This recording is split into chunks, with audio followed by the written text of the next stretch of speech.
Iran में पुरतशद्दुद मुजाहिरों के बाद पूरे मुल्क में सिक्योरिटी सख्त है। सूरत हाल में बेहतरी के बाद तेहरान के बेशतर बाजार खुल गए। अरब मीडिया के मुताबिक किसी भी नाखुशगवार वाक़ये से निमटने के लिए वस्ती तेहरान में सिक्योरिटी फोर्सेस और पुलिस की भारी नफरी तैनात है।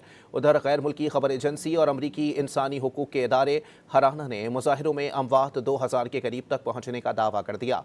बरतानवी खबर एजेंसी ने ईरानी सिक्योरिटी अहदेदार के हवाले से दावा किया कि मुजाहिरों में लगभग 2000 अफराद जाँ बहक हुए। रॉयटर्स के मुताबिक ईरानी सिक्योरिटी अहदेदार ने कहा है कि दहशतगर्द आम शहरियों और सिक्योरिटी एहलकारों की अमवात में मुलविस हैं।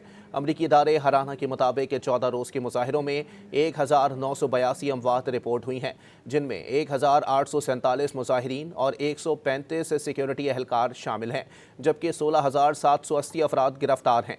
ईरानी हुकूमत ने अब तक सिर्फ 114 सिक्योरिटी एहलकारों की मौत की तस्दीक की है। ईरान में इंटरनेट सर्विस मुसलसल 5 रोज़ से मुअत्तल है। शहरियों को हुकूमत की मंजूर करदा साइट्स तक रसाई हासिल है। बैरून मुल्क कॉल्स की सर्विस भी फाल है।